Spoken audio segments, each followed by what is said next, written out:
மகா கும்பமேளாவின் brown beauty, கண்ணாலே கலங்கடித்த Mona Lisa, சொந்த ஊருக்கே வண்டி ஏற்றி அனுப்பி வைத்த அப்பா. உத்தரப்பிரதேச மாநிலம் பிரக்யாராஜ் நகரில் மகா கும்பமேளா தொடங்கி வெகு விமரிசையாக நடைபெற்று வருகிறது.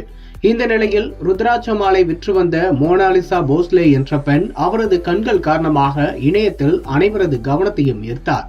தொடர்ந்து அவரை தேடி நாளுக்கு நாள் யூடியூப் சேனல்கள் படையெடுத்து வந்ததால் தனது தந்தையால் சொந்த ஊருக்கே அனுப்பப்பட்ட அவர் தற்போது அங்கு யூடியூப் சேனல் ஒன்றை ஆரம்பித்து தனது மேக்கப் வீடியோவை பதிவிட்டுள்ளார்.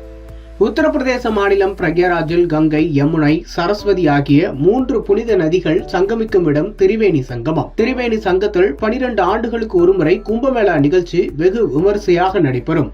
அந்த வகையில் இந்த ஆண்டு மகா கும்பமேளா நிகழ்வை பாஜகவின் யோகி ஆதித்யநாத் தலைமையிலான உத்தரப்பிரதேச அரசு கோலாகலமாக நடத்தி வருகிறது. ஜனவரி 12ஆம் தேதி தொடங்கிய இந்த மகா கும்பமேளா பிப்ரவரி 26ஆம் தேதி மகா சிவராத்திரி வரை நடைபெற்றது. இந்தியா முழுவதும் மட்டுமல்லாது வெளிநாடுகளில் இருந்தும் கூட பக்தர்கள், யோகிகள், சாமியார்கள் அங்கு திரண்டுள்ளனர். இதுவரை கோடிக்கணக்கானோர் மகா கும்பமேளாவில் புனித நீராடி இருக்கும் நிலையில் மேலும் பலர் அங்கு வருவார்கள் என்று எதிர்பார்க்கப்படுகிறது. இந்த நிலையில் பிரக்யாராஜில் நடைபெற்று வரும் மகா கும்பமேளா நிகழ்வில் ருத்ராட்ச மாலைகளை விற்கும் இளம் பெண் ஒருவர் அனைவரின் கவனத்தையும் ஈர்த்தார்.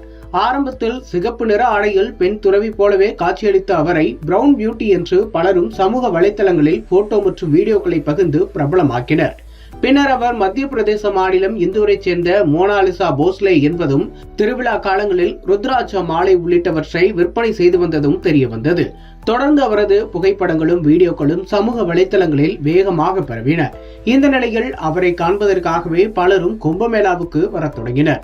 ஒரு கட்டத்தில் தினமும் நூற்றுக்கணக்கான யூடியூப் சேனல்கள், இன்ஸ்டாகிராம் இன்ஃபுளுசர்கள் அவரை சுற்றி கேமராவோடு சூழத் தொடங்கினர். இதனால் அவரது வியாபாரத்தை கவனிக்க முடியவில்லை. அது மட்டுமில்லாமல் அவரது பாதுகாப்புக்கும் இடையூறு ஏற்பட்டதால் அவரது தந்தை அவரை சொந்த ஊரான இந்தூருக்கே அனுப்பி வைத்தார். இந்த நிலையில் இந்தூருக்கு சென்ற அந்த பெண் அங்கு அழகு நிலையம் ஒன்றுக்கு சென்று தன்னை அழகுபடுத்திக் கொண்டுள்ளார்.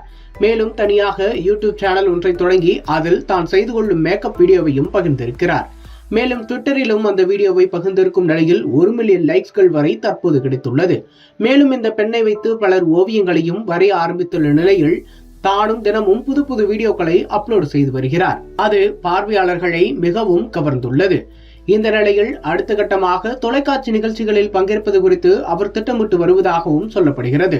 சாதாரண ருத்ராட்ச மாலை விற்ற ஒரு பெண் இன்று இந்திய அளவில் பிரபலமாக இருப்பதற்கு சோசியல் மீடியா தான் முக்கிய காரணம். அதே நேரத்தில் அந்த இளம் பெண்ணுக்கு பாதுகாப்பு அச்சுறுத்தல் ஏற்பட்டுள்ளதாகவும் தினமும் நூற்றுக்கணக்கானோர் அந்த பெண்ணை பின்தொடர்வதால் பெற்றோர்கள் அச்சத்தில் ஆழ்ந்துள்ளனர்.